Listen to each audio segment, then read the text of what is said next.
Last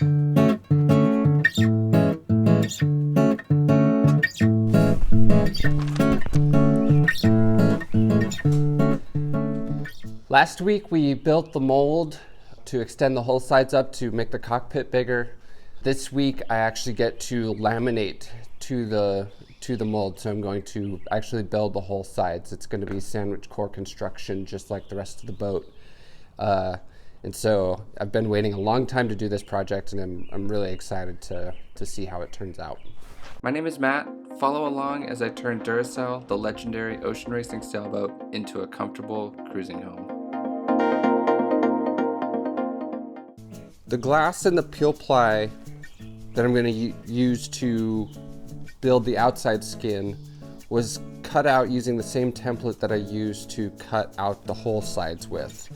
I left a border around the bottom edge so that it's tabbed onto the old transom face.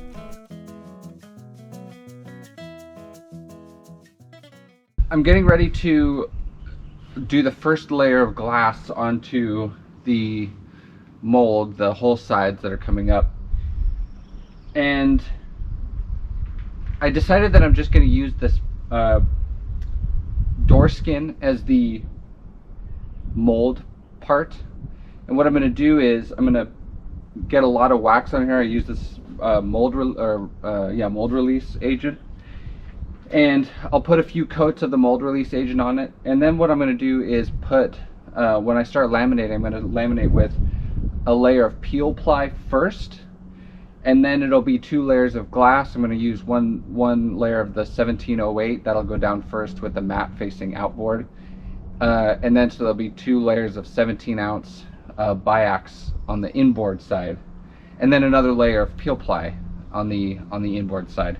And so when it's done, both sides of the glass will be peel plied, and with the door skin pretty saturated with this release agent, hopefully it'll come right off. If it doesn't, I'm not that worried, because there'll be the peel ply between the fiberglass and the wood. And so when it comes time to take the mold apart, it should come apart just fine, and I shouldn't have to do a whole bunch of grinding to grind the wood off of it. But once I get this glass on and it cures, then I can put the foam, I can epoxy in the foam to that inboard side, and then I'll put more glass on the inside of that. So it will be a foam core construction when it's all done. And I won't take the mold off until after the foam and the inside skin is done, because otherwise that outside skin, if it was just left by itself, could potentially deform itself. It's not going to be super stiff. So it's going to take all my willpower to not want to take it apart after it's done, because I'm going to be dying to see what it looks like. But I've got this plastic down on the deck on this sloped transom, and that's protecting the exposed fiberglass to the release agent, because obviously I don't want release agent going on to the places where I'm going to be like gluing fiberglass to the face of this transom here. So now it's time to start spraying this stuff on.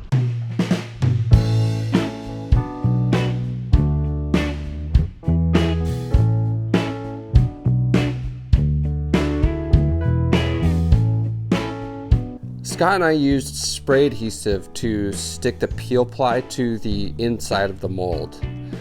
Next time I will probably just wet out the mold with resin, with clear resin, which would get the peel ply to lay flatter into the mold where the spray adhesive was lumpy.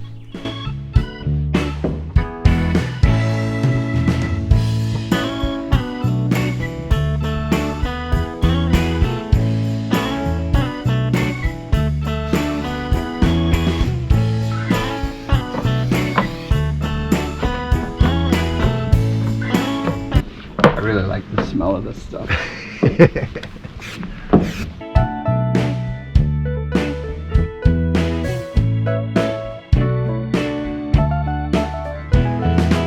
After the peel ply and before we glassed, I had to put a thickened epoxy fillet down the edge of the mold.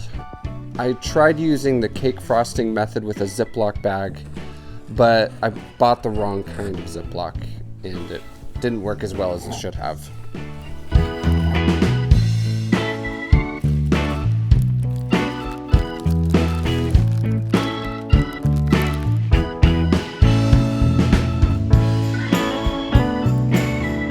We wet out the peel ply with resin onto the mold, and then we wet out both layers of glass on the table and rolled them up before unrolling them onto the mold, which worked okay.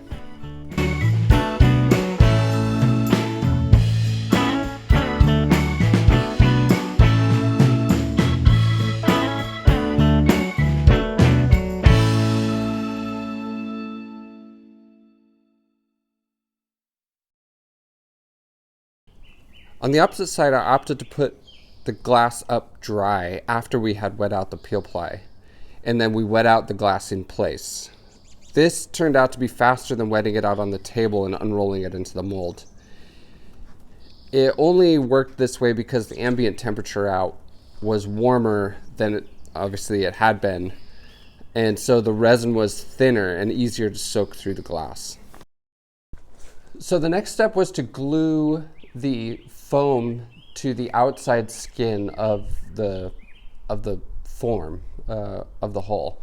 And so there are many ways to do this. The shape of the hull side there is curved in two directions, and so I couldn't just laminate in a big piece of solid foam into that into the hull.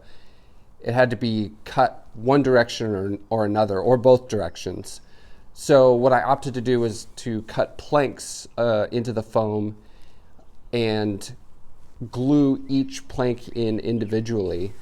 And then I could fit them in pretty tightly together, so I would use less resin. It would be pretty fair after it was done.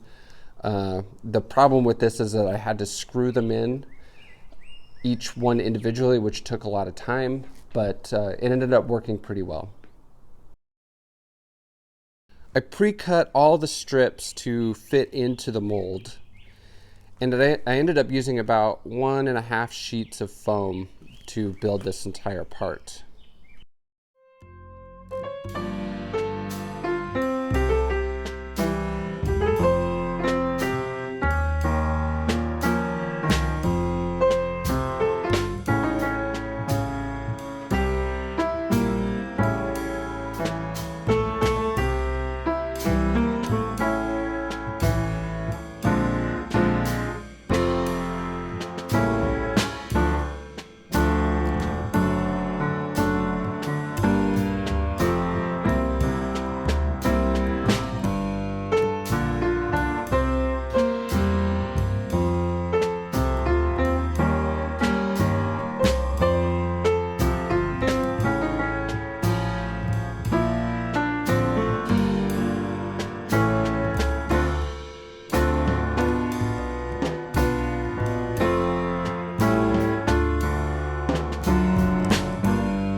While Yanni was away in California, my parents were very generous to come out and give me a hand to glue in the foam planks.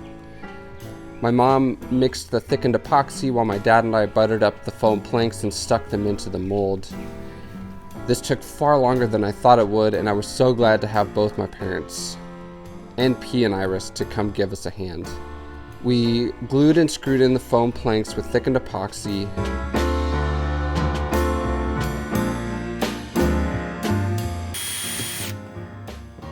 And then swept the entire hull side with thickened epoxy. This was so I could apply peel ply to the foam to make it a little bit easier to fare out later.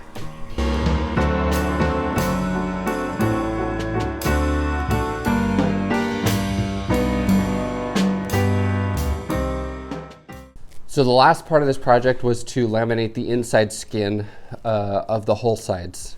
I have a new friend, Cranston, who wanted to come and check out the project, and he stayed for a while and gave me a hand to get this project done. It was extremely helpful and went really quick with somebody else helping mix and roll out the fiberglass.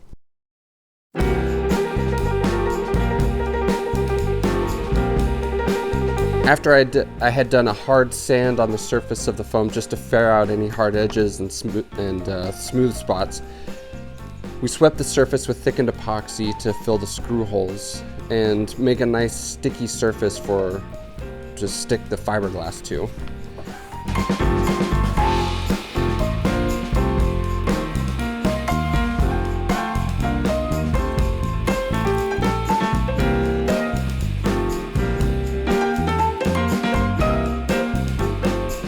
We laid it up dry and applied one layer of the 1708 fiberglass to the foam.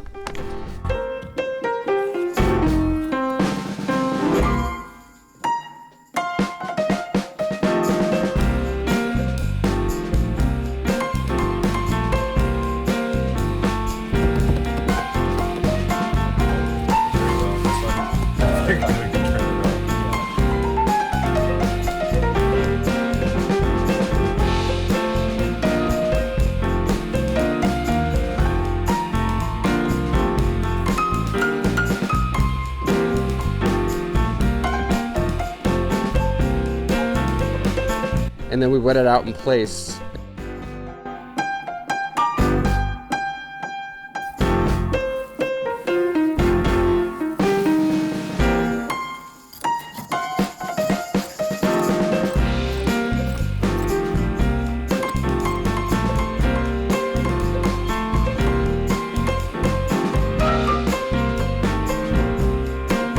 And then added the peel ply, and I was done.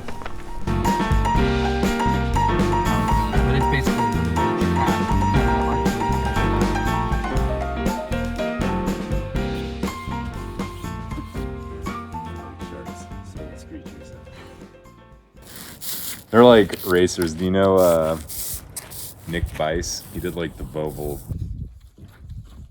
What's the 5? That was Mike Plant's racing number. Oh, it was? Yeah. Oh yeah, you should definitely keep that. Yeah, and we'll peel it off, but we'll have it remade. Right. The same. I love it. What do you love? The 5 that's up on the bow. Mike Plant's racing number.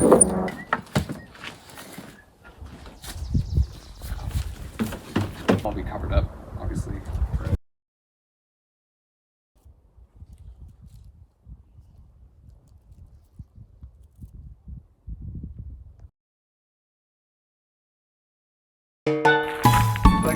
Meanwhile, the ever-curious cat La Paz took a liking to Cranston's truck.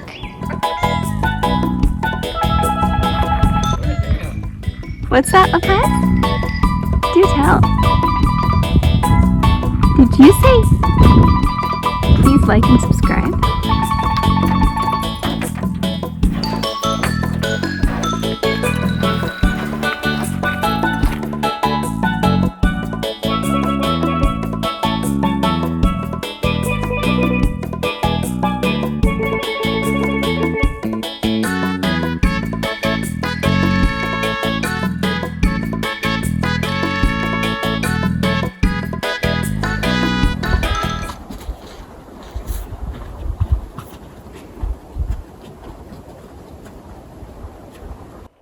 So, didn't you say that it would take all your willpower not to peel the mold off? Didn't past Matt tell future Matt not to do this? Nope. We have it on camera in this episode. Don't remember. Whatever. I can't wait to see it. I have to wait another week before I can work on the boat again, and I really want to see what it looks like. So I'm going to do it. I'm going to take the mold off of just one side. I know it's cured. The inside skin is cured, and I think it's going to be stiff enough to hold itself in place. So I'm going to take the mold off. Should I tackle you and stop you? You can try.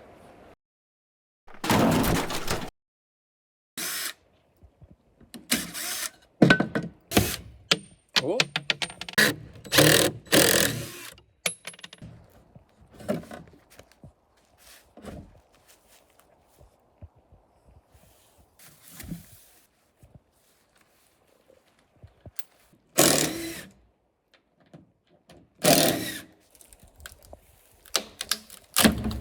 was hoping they would come off easier than this, but.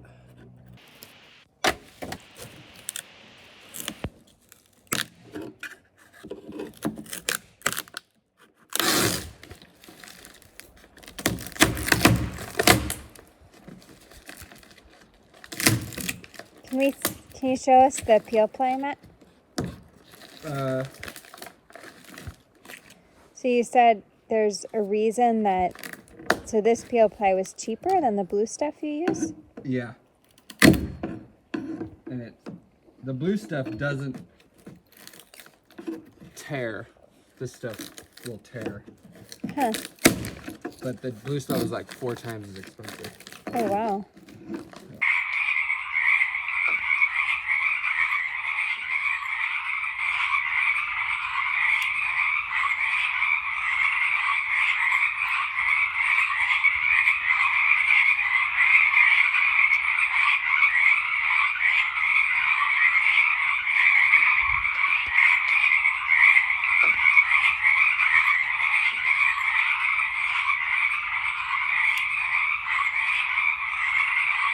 So we have more Patreons to thank this week. If you're interested in joining the Patreon community, you can find it on the Duracell project at patreon.com. So without further ado. Thank you so much, Tim. Tim lives on this island Freeporter with his family. He also refitted it himself. And they also are in the very early stages of dreaming up an adventure on their other vessel, but they don't want to just go cruising. They have a dream of helping other people who might not have the opportunity to go sailing. They want to use their vessel to give them that opportunity. And they have some ideas, but they're also very open to actually all of your ideas. So if you have an idea for them, drop a comment. Thank you to the Drascombe Lugger SV Sundog for the art and the donation. We really appreciate it. Yes. And thank you so much to David and Carol. They do double-handed sailing mostly on their CS Merlin on Chesapeake Bay. And thank you to Daniel. He's a retired professional French horn player who's gotten to play with people like Beyonce and Frank Sinatra and others. He is a longtime sailor in the New York area and has also built a rowing boat that he's planning on doing the Race to Alaska on next year. So we're really looking forward to seeing him out here in Port Townsend. Yeah. Thank you so much, Regan. Regan told us that he has too many building projects to count. He also welcomed his daughter, Emma, into the world this week. So congratulations. Congratulations. And thank you to Trevor from Houston. Thank you, David from Tasmania. David has sailed his whole life and is currently looking for a trailer sailor project to refit and teach his kids how to sail.